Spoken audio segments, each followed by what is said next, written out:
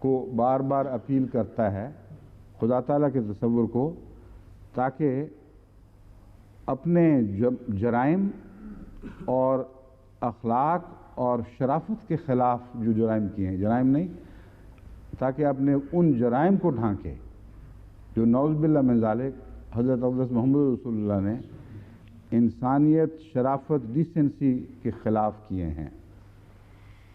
I wish especially to thank Sir William Muir in permitting me to make use of his most valuable work on Muhammad. My thanks are also due to Reverend R.M. Zenker, missionary Agra, without further preface, and earnestly desiring the blessing of him who is the only sinless prophet of Islam, Jesus Christ, and the only savior of fallen men. I commend this volume to the reader. یہ ہیں very صاحب کے الفاظ جو آج زیر بحث آئیں گے۔ یہاں ضمناً میں بتا دوں کہ دا اونلی سنلیس پروفٹ آف اسلام کا تعلق میر احمد علی صاحب کے ساتھ بھی ایک بہت گہرا تعلق ہے۔ عیسائی عقیدہ جس طرح یہ ہے کہ تمام انبیاء گندے، جھوٹے، نعوذ باللہ من ذالک کئی قسم کے گناہوں میں ملوث تھے سوائے جیسس کرائسٹ کے، اسی طرح شیعوں کا عقیدہ ہے کہ حضرت علی کے سوا باقی سارے داغدار تھے۔ تو ایک آدمی کی پاکی بیان کرنے کی خاطر دوسروں کو گندہ کرنے کا جو رجحان ہے، یہ بین ہی عیسائیت اور شیعیت میں مشترک رجحان ہے۔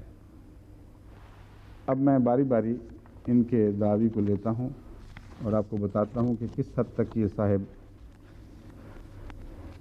اس کے علاوہ ایک اور بات بھی ہے، انہوں نے کچھ اور بھی کام کیے تھے، وہ میں آخر پر بیان کروں گا۔ یہ ایک دفعہ ایجپٹ میں ایک اسلام پر کانفرنس میں شرکت کے لیے گئے تھے، اور اس کانفرنس کے موقع پر انہوں نے جو لیکچر ہندوستان میں تیار کیا تھا وہ پڑھ کے سنایا۔ اس لیکچر میں احمدیت کا بھی ذکر کرتے ہیں۔ چونکہ اسے میں نے آخر پر رکھا ہوا ہے، جب یہ گفتگو ختم ہو جائے گی تو مجھے یاد کرا دینا، پھر اس آخری حصے کو لیں گے۔ پہلی بات، ان کا جو یہ تصور ہے کہ قرآن کریم یہ کہتا ہے کہ اس وقت جو صحیفے موجود ہیں، نیو ٹیسٹمنٹ، اولڈ ٹیسٹمنٹ جو بھی ہیں، وہ سارے 100% سچے ہیں، بالکل جھوٹ ہے، واضح کھلا کھلا جھوٹ ہے، اس کی کوئی حقیقت نہیں ہے۔ قرآن کریم نے کہیں ایسا بیان نہیں دیا، بلکہ قرآن کریم ایک محاورہ استعمال فرماتا ہے، مصدقا لما بین یدی من التوراۃ ومبشرا برسول یاتی من بعد اسمہ احمد۔ یہ جیزس کی طرف منسوب کر کے وہی الفاظ کہتا ہے جو محمد رسول اللہ کی طرف منسوب ہو کر آپ سے پہلے صحیفوں کے متعلق کہے گئے ہیں۔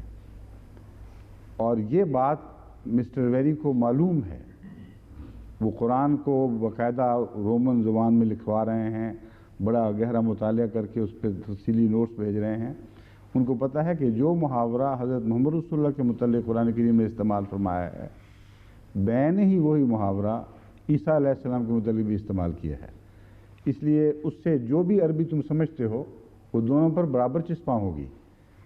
اگر یہ مانتے ہو کہ مراد یہ تھی کہ محمد رسول اللہ کے وقت میں جتنے صحیفے موجود تھے وہ سارے کے سارے 100% سچے ہیں، ان میں کوئی شک کی کہیں گنجائش نہیں، تو پھر عیسیٰ علیہ السلام کے متعلق اس سٹیٹمنٹ کے وہی معنی ماننے پڑیں گے۔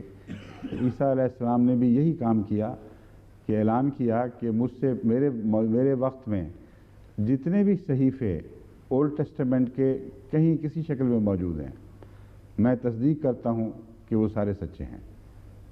یہ اگر اعلان کرتے ہیں تو کیا نتیجہ نکلے گا، یہ میں بعد میں بتاؤں گا۔ پہلے میں آپ کو بتاؤں کہ اس کا معنی کیا ہے۔ مصدق لما بین یدیہ کا معنی ہے وہ حصہ اس کتاب کا یا اس ذکر کا جو اس کی طرف اشارہ کیا جا رہا ہے جو میرے سامنے ہے۔ بین یدیہ کا ترجمہ عموماً قرآن کریم میں مترجمین مجھ سے پہلے کا کرتے ہیں، اور واقعہ یہ ہے کہ اس کی جتنی مثالیں آپ دیکھیں گے بین یدیہ سے مراد سامنے کے ہیں، میرے ہاتھوں کے سامنے، اور اس کی تصدیق ہے جو اس وقت زیر نظر ہے، یہ ترجمہ بنتا ہے اس کا۔ میں اس کی تصدیق کرتا ہوں جس کی بحث اس وقت چل رہی ہے، جو زیر نظر معاملہ ہے، اور جو خدا نے میرے سامنے رکھا ہے۔ اس کے سوا کوئی ترجمہ درست ثابت نہیں ہوتا۔ حضرت عیسیٰ علیہ السلام نے بھی کبھی تمام ان صحیفوں کی تصدیق نہیں کی جو اس وقت رائج تھے، لیکن جو زیر نظر معاملہ تھا، جب پوچھا جاتا تھا کہ یہ درست ہے کہ غلط ہے، تو فرماتے تھے ہاں یہ درست ہے، بائبل میں یہ لکھا ہے کہ نہیں، تو اپنے خداداد علم کے مطابق اس کی تصدیق فرمایا کرتے تھے۔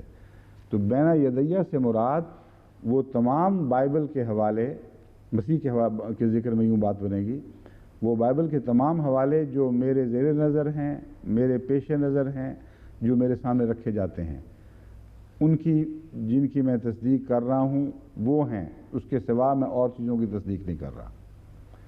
یہ تو ہے استنباط مسیح کے متعلق۔ مسیح کو بھی ہم بائبل میں درج لغویات کی تصدیق سے مبرہ سمجھتے ہیں۔ یہ جاہلانہ حرکت ہے کہ جوابی حملے کی خاطر پاکوں کو بھی بیچ میں ملوث کیا جائے۔ حضرت مسیح کا کوئی قصور نہیں تھا، آپ نے کوئی جھوٹی تصدیق نہیں کی، جس طرح میں نے بیان کیا ہے اس طرح تصدیق فرمائی۔ دوسرا لفظ مصدقاً کا معنی وہ بھول جاتے ہیں کہ تصدیق نہیں بلکہ اس کے مطابق اس کو پورا کرنے والا مصدق کا معنی ہے۔ مطلب یہ ہے جیسا کہ میں نے آیت پڑھی ہے، وَإِذْ قَالَ عِيسَى ابْنُ مَرْيَمَ یا بنی اسرائیل انی رسول اللہ الیکم مصدقا لما بین یدی من التوراۃ، میں وہی رسول ہوں جو تورات کی ان پیشگوئیوں کو پورا کرنے والا ہوں، ان کے عین مطابق آیا ہوں جو اس وقت میرے زیر نظر ہیں، اور وہ معین پیشگوئیاں تھیں، وہ ساری تورات نہیں تھی، اور وہ ان کو یہود کو بھی علم تھی۔ تو فرمایا کہ جو اس وقت زیر نظر قرآن بائبل کی پیشگوئیاں ہیں، جن میں میرا آنے کا ذکر ملتا ہے، میں ان کا مصدق ہوں، اول معنی میں بھی کہ وہ درست تھیں، اور دوئم معنی میں بھی کہ میں ان کو پورا کرنے والا آ گیا، اور جب میں ظاہر ہو گیا تو پھر ان کے جھوٹا ہونے کے متعلق کیا گفتگو کا موقع رہ جاتا ہے، اس کا سوال ہی نہیں باقی رہتا۔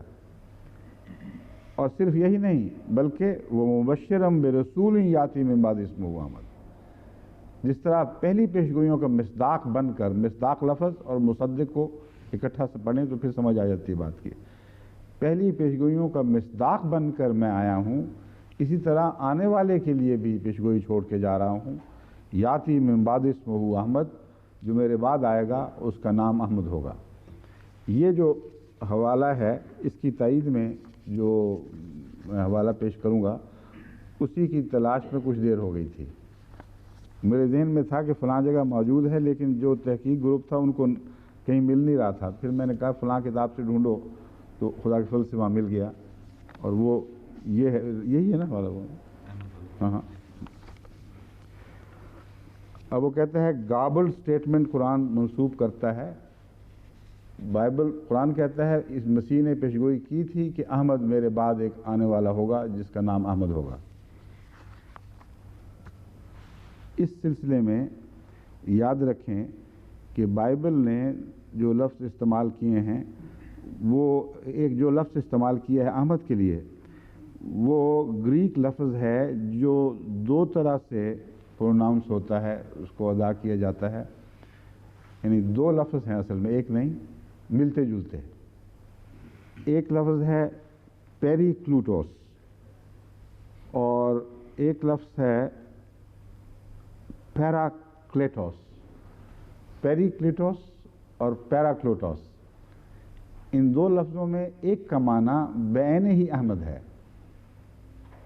یہ بحث ہے کہ اصل لفظ کیا استعمال ہوا تھا۔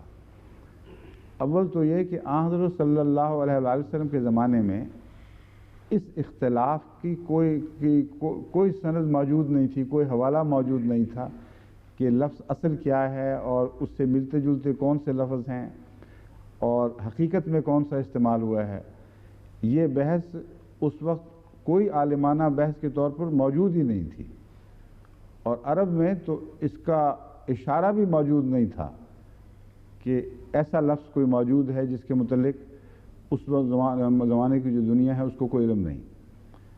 واقعہ یہ ہے کہ اس زمانے میں وہ صحیفہ بائبل کا جو ایک مونسٹری میں دب کے غائب ہو چکا تھا، وہ صحیفہ اس زمانے کے علماء کے پیش نظر نہیں تھا، آج کل کے زمانے میں دریافت ہوا ہے، اور اس صحیفے کو پڑھنے سے پتہ چلا ہے کہ قرآن کریم کا بیان ہی سچا ہے، اور وہ جو مسٹر ویری ٹائپ کے لوگ ہیں محض ایک جھوٹی بات منسوب کر رہے ہیں۔ وہ الفاظ یہ ہیں: The Greek language has another word, periklutos, with a similar meaning as Ahmad in Arabic. پیریکلوتوس اور احمد ایک ہی چیز کے دو نام ہیں۔ Jack Finnegan, the renowned Christian theologian, in his book The Archaeology of the World Religions, says where in Greek the word parakletos, confirmer, is very similar to periklutos, renowned.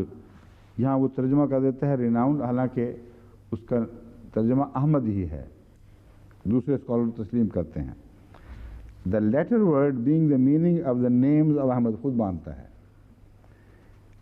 کہتا ہے صرف احمد ہی نہیں، محمد نام بھی اس چیز سے ثابت ہوتا ہے۔ جو پیریکلوتوس ہے، یہ عیسائی محقق کہتا ہے اس کا جو ترجمہ میں نے کیا ہے یہ چسپاں ہوتا ہے لفظ احمد پر بھی اور محمد پر بھی۔ Moreover, the Damascus document، اب میں بتا رہا ہوں آپ کو مزید کہ ڈیمسکس ڈاکومنٹ جو اب دریافت ہوا ہے اس نے کیا کہانی بتائی ہے۔ A scripture discovered towards the end of the 19th century in Ezra synagogue. Ezra کے سیناگوگ میں یہ 19ویں صدی کے اواخر پر دریافت ہوا۔ محمد رسول اللہ صلی اللہ علیہ وسلم کے اس دعوے اور قرآن کریم کے اس دعوے کے دیکھیں کتنی دیر کے بعد، اور اس میں کیا لکھا ہوا ہے میں بتاتا ہوں۔ The Damascus document in Ezra synagogue, Old Cairo, page 2, describes Jesus as having foretold the advent of a Holy Spirit named Emmeth. یہاں وہ پیریکلوتوس کی بحث ختم ہو گئی۔ احمد نام، احمد کہتا ہے یہ لکھا ہوا ہے اس میں، تو صاف پتہ چلا کہ وہ جو لفظ اور اس کے معنی کی تشبیہ ڈھونڈ رہے ہیں اصل میں پراپر ناؤن تھا۔ جیزس نے نیمڈ احمد کہا تھا، اس کا نام احمد ہوگا۔ اب احمد اور احمد تو اتنے قریبی آوازیں ہیں اور یہ متبادل ساؤنڈز کہلاتی ہیں جو ایک ملک سے دوسرے ملک میں جا کر کچھ تبدیل ہو جاتی ہیں، لیکن اس کا بنیادی تصور اسی طرح دکھائی دینے لگتا ہے کہ کیا تھا، اور وہ ہے Ahmad. Named Emmeth, and by his Messiah he has made them know his Holy Spirit. For it is he who is Emmeth, that is the truthful one, and in accordance with his name are also theirs. آگے کچھ حوالہ چھوٹ گیا ہے۔ Emmeth in Hebrew means the truth or the truthful. اس لیے چونکہ احمد کا معنی ٹروتھ اور ٹروتھفل ہے، اس لیے، اور حالانکہ جیزس نے کہا تھا اس کا نام احمد ہوگا، بعد کے عیسائیوں نے اس کا ترجمہ سچائی کا شہزادہ اور سچائی والا اس قسم کا کر دیا تاکہ عیسائیوں کی توجہ حضرت محمد رسول اللہ کی طرف نہ ہو سکے اور جو پیشگوئی قرآن کریم نے بیان کی ہے اس سے توجہ ہٹ جائے۔ اب اس کو کہتے ہیں گاربلنگ۔ قرآن گاربلنگ نہیں کر رہا، تم لوگ گاربلنگ کر رہے ہو، جان بوجھ کر شرارت سے۔ یہاں اس کا بھول پن کا کوئی موقع باقی نہیں رہا۔ تم جانتے ہو، دیکھا ہے کہ احمد نام اسکرپچرز میں لکھا ہوا ہے، ایسے اسکرپچرز میں لکھا ہوا ہے جو ہزار سال سے زائد سے رسول اللہ صلی اللہ علیہ وسلم کے زمانے سے پہلے سے مدفون تھے، آپ کے زمانے میں ان کا کوئی ذکر و وجود نہیں تھا۔ وہاں احمد لکھا ہوا دیکھتے ہو، جانتے ہو کہ جیسس نے کہا تھا اس کا نام ہوگا، اب بہانے ڈھونڈ رہے ہو اس کے ترجموں میں، اور ترجمہ بھی محمد رسول اللہ ہی کی تصدیق کرتا ہے۔ یہ ہوتی ہے گاربلنگ، جس کو یہ ظالم قرآن کی طرف منسوب کرتے ہیں، لیکن خود پکڑے گئے کہ گاربلنگ کے مجرم بھی خود ہیں۔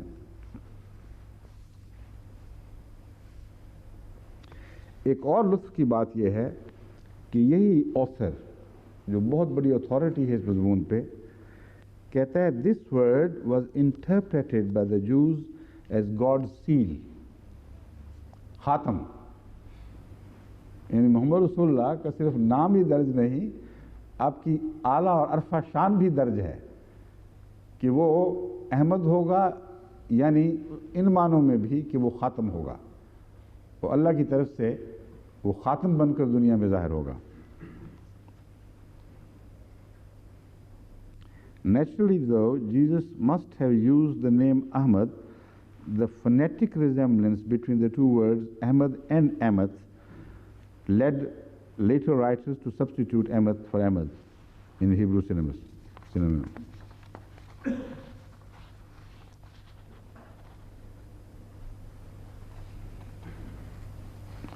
دوسرا لفظ قرآن کریم نے استعمال فرمایا محمد۔ یہ جو کہتے ہیں نا گاربل کیا ہوا ہے انہوں نے، وہ قرآن کریم میں آتا ہے الذین یتبعون الرسول النبی الامی الذی یجدونہ مکتوبا عندہم فی التوراۃ والانجیل یامرہم بالمعروف وینہاہم عن المنکر ویحل لہم الطیبات ویحرم علیہم الخبائث ویضع عنہم اصرہم والاغلال التی کانت علیہم وغیرہ۔ کہتے ہیں اللہ قرآن کریم فرماتا ہے الذین یتبعون الرسول النبی الامی الذی، وہ پاک اہل کتاب نیک لوگ جو اس نبی کی پیروی کرتے ہیں، اس لیے پیروی کرتے ہیں کہ وہ نبی الامی الذی جس کی پیروی کرتے ہیں اس کو کتاب تورات میں اپنے ہاں لکھا ہوا دیکھتے ہیں، اس کا نام اپنے ہاں لکھا ہوا دیکھتے ہیں، جو کہ شریف النفس اور سچے لوگ ہیں وہ اس کی وجہ سے وہ تصدیق کرتے ہیں۔ اور انجیل میں بھی یہ لفظ پاتے ہیں۔ قرآن کریم نے دونوں پیشگوئیوں کا ذکر فرمایا ہے کہ موسیٰ نے بھی ایک پیشگوئی کی اور عیسیٰ نے بھی ایک پیشگوئی کی۔ موسیٰ کی پیشگوئی ظاہر ہے کہ محمد نام کے مطابق ہوگی، کیونکہ محمد شان موسوی سے مشابہ ہے، اور عیسیٰ کی پیشگوئی احمد نام سے تھی، جیسا کہ ثابت ہو گیا، کیونکہ یہ رسول اللہ صلی اللہ علیہ وسلم کے احمد نام سے مشابہ ہے۔ وہاں لفظ احمد کو درج فرما دیا جو ثابت ہو گیا۔ جہاں تک محمد کا تعلق ہے، اس کے متعلق Muhammad in the Bible Old Testament Solomon song 5:16 chapter 5 ayat 16. In some versions in the Bible this chapter is called Song of Solomon or Song of Songs. یہاں لکھا ہوا ہے he is altogether lovely. آج کل جو ترجمہ رائج ہے یہ ہے he is altogether lovely. محمد رسول اللہ کا ذکر ہے اس لیے بھی اچھا لگ رہا ہے، he is altogether lovely, no doubt. لیکن لفظ جو تھا وہ محمدین تھا، جس کا ترجمہ کیا گیا محمدین تھا، اور پہلے بائبلوں میں محمدین بھی لکھا جاتا رہا ہے۔ اب اس لفظ سے بھاگ کر جان نکلتی ہے، ترجمہ کر دیا، ترجمہ بھی تو ادھر ہی رہنمائی کر رہا ہے، وہ کہاں کسی اور کی طرف انگلی اٹھا رہا ہے۔ کہتے ہیں آل ٹوگیدر لولی، وہ ٹھیک ہے، لیکن لفظ محمدین سے کیوں بھاگتے ہو؟ ادھر یہ تراشتے ہیں کہ محمدین ایک شخص کا نام نہیں ہو سکتا کیونکہ یہ جمع کا صیغہ ہے، اور ہمارے پرانوں نے غلطی کی جو اسے نام کے طور پر استعمال کیا، حالانکہ محمدین سے مراد محمدین کا لفظی معنی یہ بنے گا کئی محمد، یعنی بہت سے گویا محمد ہیں۔ تو چونکہ ایک نام کے لیے جمع کا لفظ استعمال نہیں ہو سکتا، اس لیے ہم نے پرانوں کی غلطی درست کر کے اور یہ ترجمہ کر دیا ہے کہ بہت ہی خوبصورت جو تمام تر حسن ہو۔ لیکن یہ بات بھولتے ہیں کہ محمدین جس زبان سے ترجمہ کرتے ہیں وہاں اسماء کو بھی عزت کی خاطر جمع میں استعمال کرتے ہیں۔ واقعہ یہ ہے کہ جس طرح ہم کسی ایک شخص کی طرف اشارہ کرتے ہیں، اس کی طرف ضمیر جمع کی پھیر دیتے ہیں عزت افزائی کی خاطر۔ کسی ایک کو آپ کہہ دیتے ہیں، آپ تو جمع کا صیغہ ہے اصل میں، انہوں نے یہ فرمایا، ان جمع کا صیغہ ہے، اس نے نہیں کہتے ایسے موقع پر۔ تو عزت و تکریم کی خاطر وہ رواج یہ تھا کہ اس میں ہیبرو میں بھی اور پرانی زبانوں میں بھی، اس وقت معین حوالے ان زبانوں کے میرے پاس نہیں ہیں اس لیے میں نہیں بتا رہا، لیکن ہیبرو میں قطعاً یہ رواج تھا جس سے یہ ترجمہ لیا گیا ہے، یہ لفظ لیا گیا ہے کہ ناموں کو بھی عزت اور تکریم کی خاطر جمع میں بولتے تھے۔ تو محمدین سے مراد ہے بہت ہی قابل تعریف محمد، یعنی معنی بھی اس میں داخل ہو گئے عزت افزائی والے، اور اس میں ذات بھی شامل ہو گیا۔ یہ ہے وہ کہتے ہیں جو گاربل کرتا ہے قرآن کریم، نعوذ باللہ من ذالک، یہ خود گاربل کر رہے ہیں۔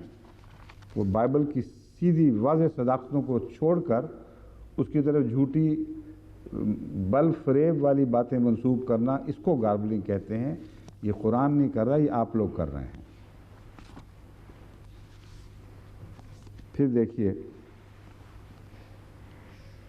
فَبِمَا نَقْضِهِم مِّيثَاقَهُمْ لَعَنَّاهُمْ وَجَعَلْنَا قُلُوبَهُمْ قَاسِيَةً يُحَرِّفُونَ الْكَلِمَ عَن مَّوَاضِعِهِ وَنَسُوا حَظًّا مِّمَّا ذُكِّرُوا بِهِ وَلَا تَزَالُ تَطَّلِعُ عَلَىٰ خَائِنَةٍ مِّنْهُمْ إِلَّا قَلِيلًا مِّنْهُمْ فَاعْفُ عَنْهُمْ وَاصْفَحْ إِنَّ اللَّهَ يُحِبُّ الْمُحْسِنِينَ۔ قرآن کریم نے جہاں تصدیق فرمائی، میں نے جیسا کہ بیان کیا تھا، اس کا یہی معنی معقول ہے، اس کے سوا معنی نہیں ہے۔ اس کو، اس بات کو قرآن کھول کر بیان فرما رہا ہے اور بار بار بیان فرما رہا ہے۔ کہتا ہے ہم تمہاری محرف مبدل کتابوں کی تصدیق نہیں کر رہے، ان کا جھوٹ ظاہر کریں گے، بتائیں گے کہ تم نے کیا کیا بائبل سے ظلم کیا ہوا ہے، نیو ٹیسٹمنٹ اور اولڈ ٹیسٹمنٹ سے۔ تصدیق اس کی کر رہے ہیں جو اللہ نے فرمایا تھا، بس وہ پیش نظر جو ہے اس کی تصدیق کرتے ہیں۔ مراد وہی ہے جہاں جہاں قرآن کریم نے اولڈ ٹیسٹمنٹ یعنی عہد نامہ قدیم یا عہد نامہ جدید کے حوالے سے کوئی بات تصدیق فرمائی ہے، وہی تصدیق ہے بس، اور جس جگہ انکار فرمایا وہاں کھول کر انکار فرمایا ہے۔ اس لیے اس کو گاربل کہنا سب سے بڑی حماقت ہے، یا سمجھ ہی نہیں آ رہی بات کی آپ کو۔ اور قرآن کریم تو ایسی عظیم کتاب ہے، یہ بھی موقع دے دیتا ہے، کہتا ہے کہ بعض باتیں ایسی تھیں شاید تمہیں سمجھ نہیں آئیں، تمہاری پہنچ سے باہر تھیں، ان کی تعویل ابھی روشن نہیں ہوئی تھی، اس لیے ہو سکتا ہے تم نے معصومانہ انداز میں وہ باتیں کر دی ہوں۔ ضروری نہیں کہ ایسی گاربل کرنے والے سارے مفتری اور جھوٹے ہی ہوں، لیکن ویری صاحب کے متعلق افسوس ہے کہ یہ آیت اطلاق نہیں پاتی۔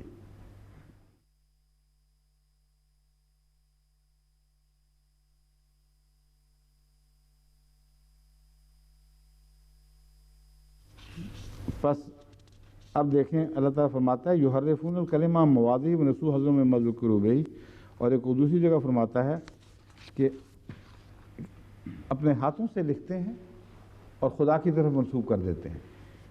اس کی قرآن کیسے تصدیق کر سکتا ہے جس کے متعلق واضح طور پر فرما رہا ہے کہ جھوٹی باتیں تم نے خدا کی طرف منسوب کر رکھی ہیں، ہم ان کے پول کھولیں گے، جو سچی باتیں ہیں وہ ہم کھول کر بتاتے ہیں کون کون سی ہیں۔ اس سلسلے میں میں آپ کو بتاتا ہوں۔ اب سب سے پہلے تو آپ کو بتاؤں کہ ایک مشہور عیسائی ڈسکوری ہے اسکرپچر سے متعلق۔ اب تک جو عیسائی بائبل کی بنیادیں ہیں، ان کو آخر تک یہ حضرت مسیح کے زمانے تک نہیں لے جا سکے۔ بیچ میں ایک بہت بڑا صدیوں کا خلا ہے جسے اب تک پر نہیں کر سکے۔ قرآن پر تو حملے کرتے ہیں، بعد میں بن گیا، حالانکہ محمد رسول اللہ کے زمانے سے مسلسل لکھا بھی جا رہا ہے، گواہ موجود ہیں۔ جب وہ نسخہ بنایا گیا اس وقت سب لوگ بار بار بلائے جاتے تھے، گواہیاں لی جاتی تھیں نسخے کی تائید میں۔ اور بائبل کی اوتھینٹسٹی کا جو اس وقت حال ہے وہ یہ ہے کہ قدیم ترین نسخہ جو واقعتاً مصدقہ کہلا سکتا ہے اب تک موجود ہے، وہ ایک ترجمہ ہے یا چند تراجم ہیں.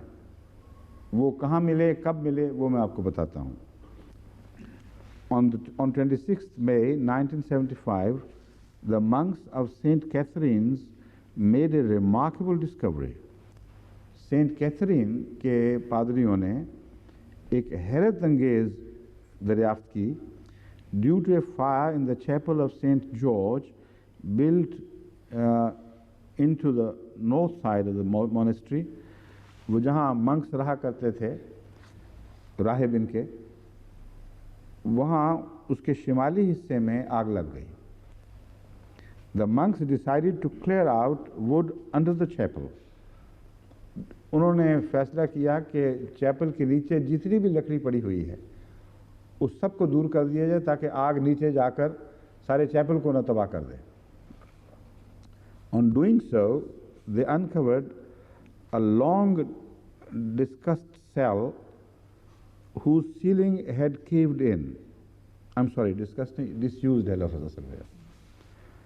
میں حیران تھا یہ ڈسکس کہاں سے آ گیا. They uncovered a long disused cell whose ceiling had caved in due to an earthquake which shook the monastery in the 18th century. 18ویں صدی میں زلزلہ آیا جس کی وجہ سے وہ بیٹھ گئی مونسٹری کئی جگہوں سے، اور بہت سے ان کے ریکارڈز تھے جن کو اس ملبے نے دبا لیا. Amongst the discoveries were well over 1,000 previously unknown documents. کہتے حیرت انگیز ڈسکوری یہ تھی کہ تقریباً 1000 ڈاکومنٹس جو بالکل ہمارے علم میں نہیں تھے، اس اب تک نامعلوم تھے اور ان منکس کے علم میں بھی نہیں تھے، وہ نیچے سے نکلائے. Written in Greek, Arabic, Syrian, Armenian, Ethiopian, Georgian and Latin. Buried for nearly 200 years, unknown to the outside world for 2000 years. 2000 years یاد رکھیں. کہتے ہیں اگرچہ دفن تو 200 سال پہلے ہوئے ہیں لیکن باہر کی دنیا کو 2000 سال سے وہ معلوم نہیں تھی کہ وہ کیا ہیں. But the masterpiece of the discovery, اب 2000 سال کو 1975 سے پہلے لے جائیں تو رسول اللہ صلی اللہ علیہ وسلم کے زمانے سے پہلے کا زمانہ ہے، یعنی بہت پہلے کا زمانہ، حضرت عیسیٰ کے زمانے کے قریب کا زمانہ ہے. But the masterpiece of the discoveries was the Codex Sinaiticus. یہ ہے Codex Sinaiticus جو اس وقت پیش نظر ہے. میں آپ کو تعارف کروا رہا ہوں کہ جب یہ کہتے ہیں کوڈیکس سینیٹیکس تو اس کو کیا مراد ہے. یہ جو ڈسکوریاں ہوئی ہیں ان کو یہ حوالہ دیتے ہیں کوڈیکس سینیٹیکس. اب سنیے، ٹیشنڈورف ایک جرمن اسکالر تھے جنہوں نے پھر جا کر وہاں بہت تحقیق کی، ان کے موازنے کیے موجود حوالوں سے، پرانی کتب جو منسوب ہوتی تھیں عیسائیت کی طرف ان سے لفظاً مقابلے کیے. بہت ہی گہرے عالم تھے، بڑی محنت کی. وہ کہتے ہیں، ان کے متعلق لکھا ہے کہ ٹیشنڈورف discovered among various versions of the Bible the world's oldest Bible in a monastery on Mount Sinai. سینیٹیکس اس لیے کہا جاتا ہے کیونکہ یہ ماؤنٹ سائنائے میں بائبل تھی، یہ وہیں کی مونسٹری ہے. That is the Codex Sinaiticus.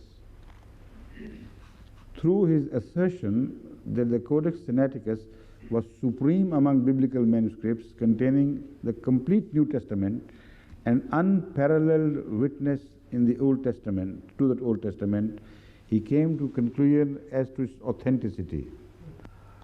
اس نے کہا اب تک جتنی کتابیں ہیں ان سب سے زیادہ قابل اعتماد، سب سے بلند پایا یہ چیز ہے جس کا کوئی اور مقابلہ نہیں. اس کے حوالے سے ہم دوسری کتب کی تصدیق کریں گے. Among the discoveries at St. Catherine's Monastery were Codex Sinaiticus, Codex Syriacus, Codex Vaticus and Codex Bobinensis.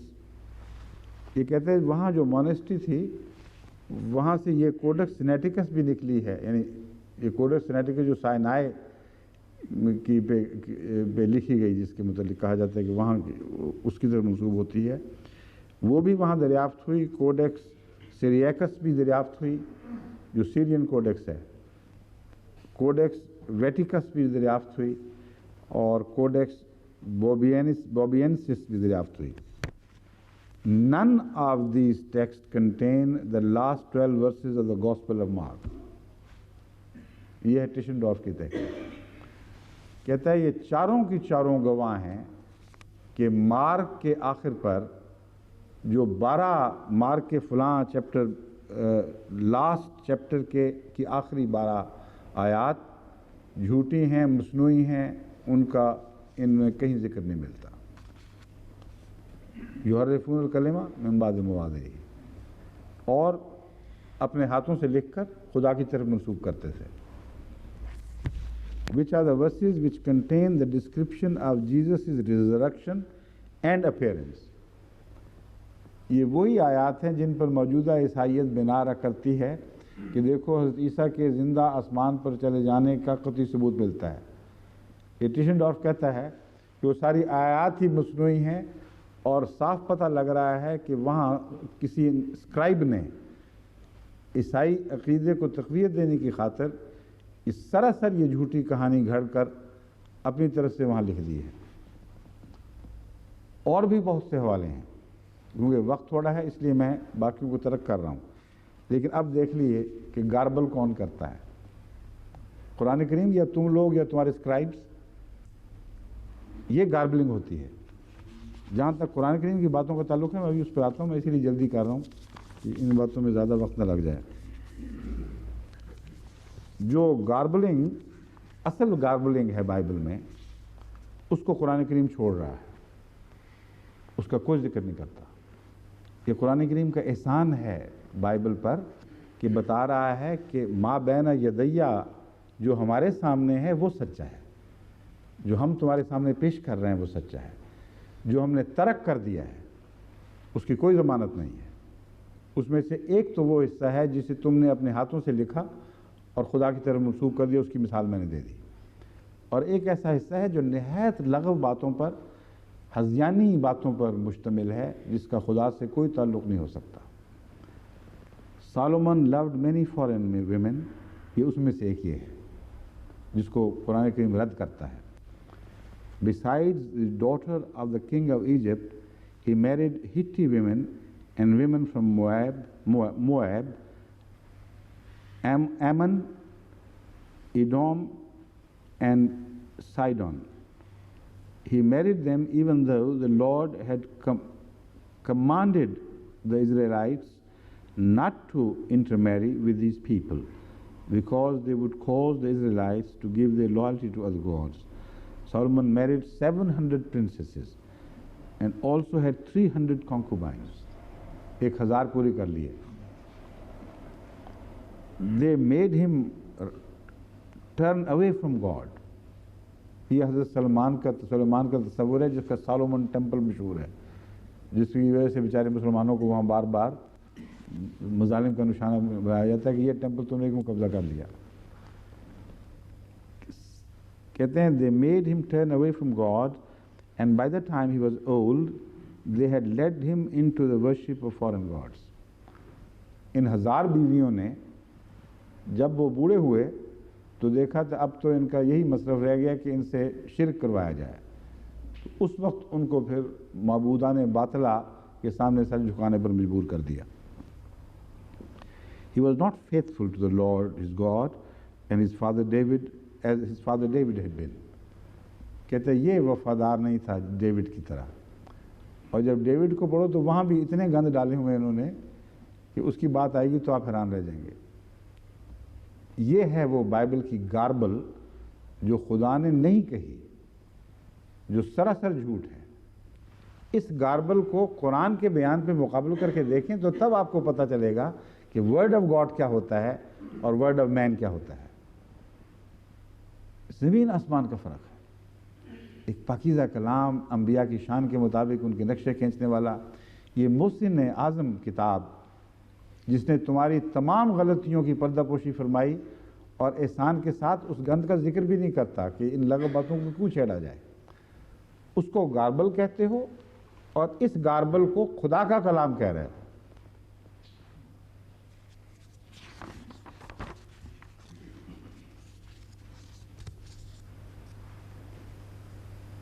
کہتا ہے اللہ تعالیٰ چاہتا تو برباد کر دیتا اس شخص سلمان کو، لیکن مجبوری تھی. کیوں؟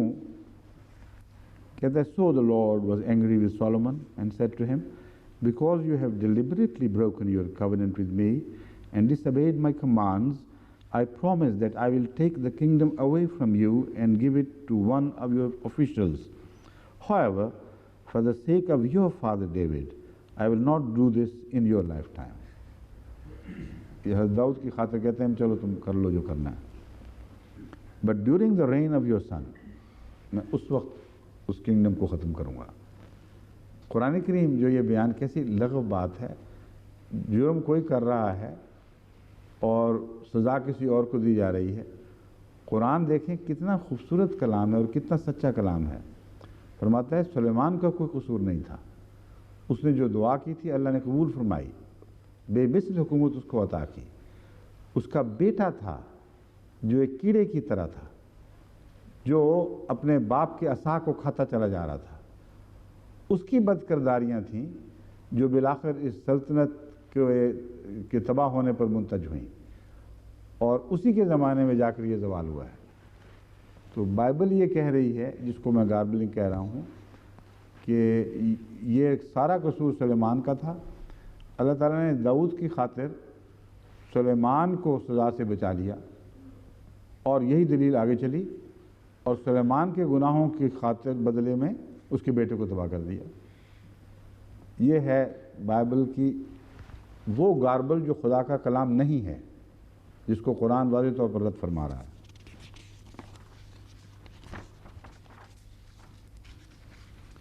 آگے جو حضرت لوط سے بائبل نے کیا ہے وہ تو ناقابل برداشت ہے.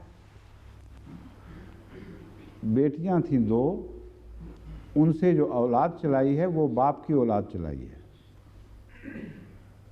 انبیاء کا یہ تصور بائبل میں ہے. اس کو قرآن قبول کرتا تو تم کہتے کہ بڑا سچا کلام ہے. یہ گاربل اور بکواس ہے جس کو قرآن کلیتاً رد فرماتا ہے. اور ان کے بیان کے مطابق جو ان کی بیٹیوں کے بچے تھے وہ نانا کے بچے تھے، یعنی نانا ابا ان کے ابا تھے. ایسی خبیثانہ بات آج کل کے زمانے میں جہاں بے حیائی عام ہوئی ہے، آج کل بھی ایسا واقعہ ہو تو منہ کالا کر کے لوگ جوتیاں مارتے ہیں اور یہ کہتے ہیں یہ this is not garble, the word of God. ویری صاحب کہتے ہیں دیکھو ورڈ آف گاڈ کا موازنہ کرنا ہو تو قرآن کے کلام سے کر کے دیکھو. یہ بندے کا کلام ہے اور وہ ورڈ آف گاڈ ہے جس کو قرآن نے مسخ کر دیا اور بگاڑ کر پیش کیا.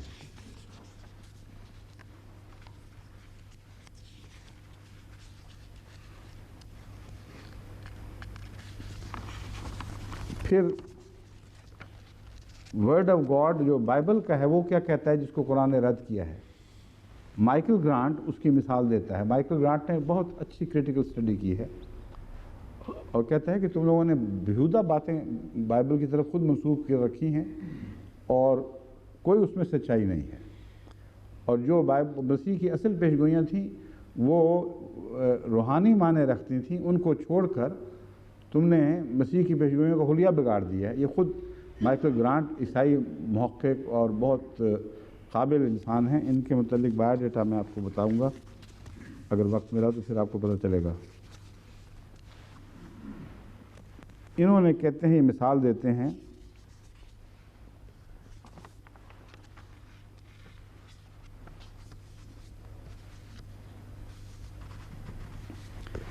For Jesus possessed the sort of overwhelming, compelling person which, although determined enemies or skeptics resisted its power, made other people who believed they were suffering from demoniac occupation come to believe instead that the spirits had been expelled.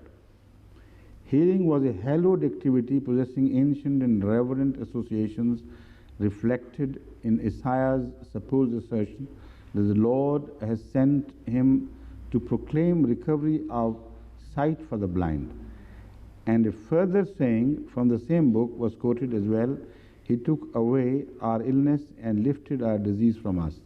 There are also many other Old Testament precedents of wondrous cures, notably the prophet Elisha's healing of Naaman the leper.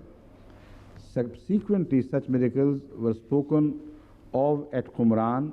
Rabbi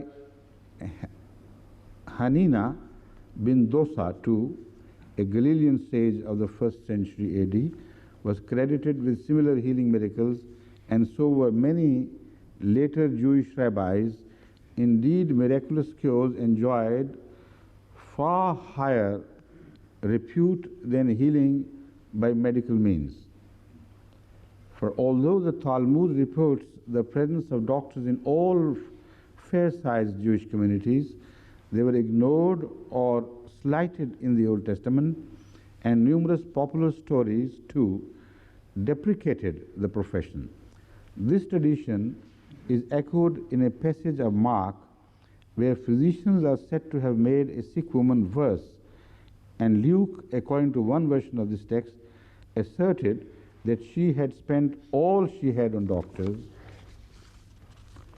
یہ جو قصہ ہے خلاصہ اس کا یہ میں سارے کا ترجمہ پڑھنے کا وقت نہیں ہے. خلاصہ کہتے ہیں کہ دراصل مسیح کی طرف جو انہوں نے موضوع بنا کے منسوب کیے ہوئے ہیں یہ تو تالمود میں بھی مذکور ہیں, اس زمانے میں اور انبیاء کی طرف بھی منسوب ہوتے ہیں, اور یہ ایک پاپولر کہانی تھی کہ ڈاکٹروں کو تو معطوب کیا جائے, ان میں کیڑے ڈالے جائیں کہ ان سے تو کچھ نہیں ہوتا, اور جن جو ہے وہ صرف خدا والوں کے قابو آتے ہیں. یہ وہی جہالت ہے جو آج کل ہمارے ملک میں بھی پائی جاتی ہے.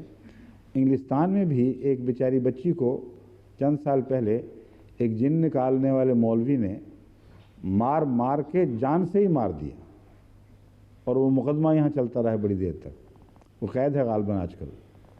وہ پیر صاحب تھے جو غالباً مباہلے کے زمانے میں بھی بڑا بولے تھے. وہ ان کے ریکارڈ میں نے سارے درج کروائے ہوئے ہیں کہیں. بہرحال یہ وہ ہیں جن نکالنے والے مولوی جو قدیم سے چلے آ رہے ہیں. تو گرانٹ صاحب کہتے ہیں کہ یہی موضوع تم نے منسوب کر دیے حضرت مسیح کی طرف. پھر حوالہ دیتے ہیں کہ وہ واقعہ دیکھو ذرا, وہ کوئی واقعہ ہے قابل قبول. کہتا ہے مسیح نے ایک شخص کا جن نکالا آخر, اور اس کے کہنے پر, اصرار پر اس نے کہا جی میرا جن نکال دو اور کچھ نہیں ہوتا. انہوں نے کہا اچھا میں نکالتا ہوں, لیکن یہ جن کہاں ڈالوں گا؟ اور تو پھر 2000 ایک روایت میں لکھا ہوا ہے 2000 سور چر رہے تھے وہاں. جب وہ جن نکالا تو جن 2000 سوروں میں داخل ہو گیا, اور ان سوروں کو ایسا پاگل کیا جن نے کہ انہوں نے سب نے دوڑتے ہوئے چٹان سے چھلانگیں مار کر ایک جھیل میں غرق ہو کر خودکشی کر لی کہ اس جن سے اب نجات کا ایک ہی رستہ ہے کہ ہم ہی مر جائیں. یہ کہانیاں گرانٹ کہتا ہے بائبل میں راپ آ گئی ہیں, یہ گاربل وہاں سے نکالو یا کم سے کم ان کے معنی سمجھنے کی کوشش کرو. یہ ہے جو قرآن نے کیا ہے کہ ایسی ساری گاربل کو نظر انداز کر دیا ہے, موضوعوں کو بیان فرمایا, لیکن اس شان کے ساتھ کہ وہ موضوع قابل فہم ہو گئے. اسی محاورے کو دوسری جگہ استعمال کر کے ان پر روشنی ڈالی, بتایا کہ مسیح یہ کیا کرتے تھے اور وہ خلاف عقل نہیں ہے, تمام باتیں عقل کے مطابق ہیں جو قرآن پیش کر رہا ہے. اس کو ویری صاحب گاربلنگ کہتے ہیں, اور گاربلنگ ہوتی کیا وہ مثال دے دیجیے. جی اگلا مواد کہاں ہے؟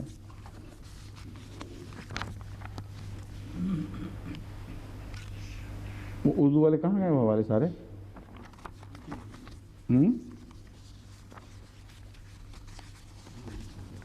جناب پریسیڈنٹ صاحب کچھ بتائیں.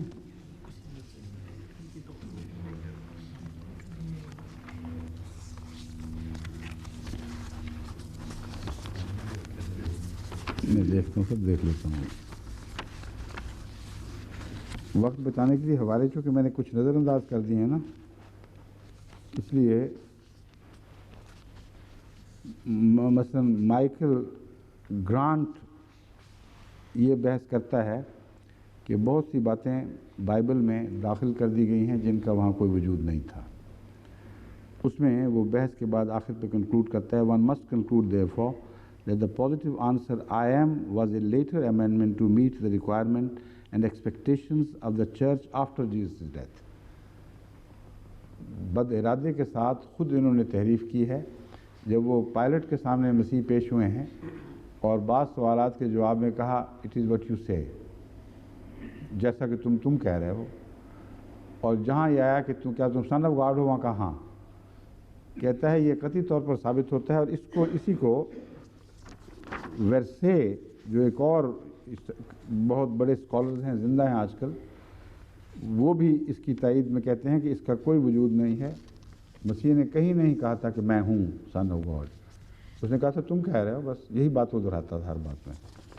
تو یہ بھی مثال ہے جو وہاں سے لی گئی ہے. ویل للذین یکتمون الکتاب بایدیہم ثم یقولون ھذا من عند اللہ لیشتروا بہ ثمنا قلیلا ویل لہم مما کتبت ایدیہم وویل لہم مما یکسبون. اس کی مثالیں میں دے چکا ہوں. ترجمہ یہ ہے کہ ہلاکت ہو ان لوگوں کے لیے جو اپنے ہاتھ سے کتاب کو لکھتے ہیں پھر وہ کہہ دیتے ہیں یہ اللہ کی طرف سے ہے. لیشتروا بہ ثمنا قلیلا، اس سے تھوڑا سا دنیا کا فائدہ حاصل کرتے ہیں. ویل لہم مما کتبت ایدیہم، ہلاکت ہو ان کے لیے جو ان کے ہاتھوں نے لکھا. ویل لہم مما یکسبون، اور ہلاکت ہو اس مال کی، اس فائدے کی جو انہوں نے کمایا. قرآن کریم نے جو باتیں بائبل کے متعلق کہی ہیں اگر وہ گاربل ہیں تو اس کی مثالیں سن لیجئے. وہ گاربل کیا ہے؟ قل یا اہل الکتاب تعالوا الی کلمۃ سواء بیننا وبینکم اللہ نعبد الا اللہ ولا نشرک بہ شیئا. کہہ دے اے اہل کتاب اس کلمہ کی طرف آ جاؤ جو ہمارے اور تمہارے درمیان مشترک ہے. لا نعبد الا اللہ ولا نشرک بہ شیئا، ہم خدا کے سوا کسی کی عبادت نہیں کریں گے اور اس کا کوئی شریک نہیں ٹھہرائیں گے. اس کے حوالے کہاں رکھے ہوئے ہیں؟ مل گئے ہیں؟ ہاں میں آج فارن ڈاکٹرنز میں، ہاں عبادت خدا کے سوا، صرف خدا کی بات کرنی، اس کا حوالہ ہے یہاں، ہے نا؟ پھر مغل کیوں گئے تھے؟ کون سا ہے؟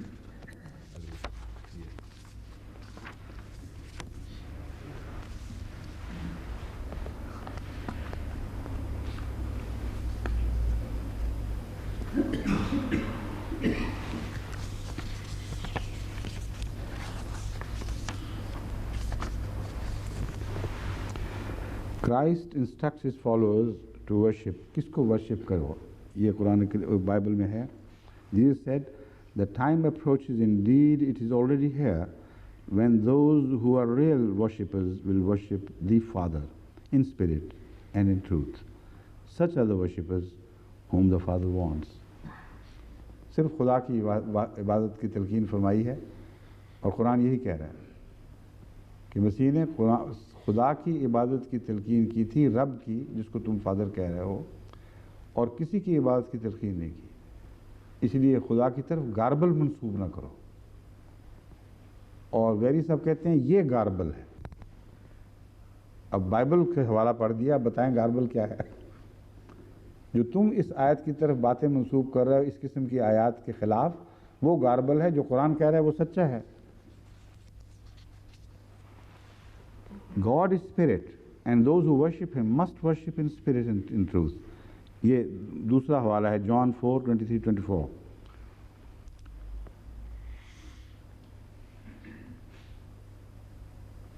پھر فرماتے ہیں مسیح Luke 24:39 Behold my hands and my feet, that it is myself, handle me and see, for a spirit hath not flesh and bones, as you see me have. فرماتے ہیں خدا اسپرٹ ہے، اسپرٹ کی میں اس کی عبادت کرو، اور میں آؤ میرے ہاتھ لگا کے دیکھو، یہ فلیش ہے، یہ بونز ہیں، یہ اسپرٹ نہیں ہے. تو اپنی عبادت کا نہ صرف عبادت کی طرف دعوت نہیں دیتے بلکہ اس تصور کو جھٹلا رہے ہیں کہ ہو ہی نہیں سکتا، میری بات کیسے کرو گے؟ God is spirit and those who worship him must worship in spirit and in truth. Behold my hands and my feet, that it is myself. Handle me and see, for a spirit hath not flesh and bones, as ye see me. Bracket pe have.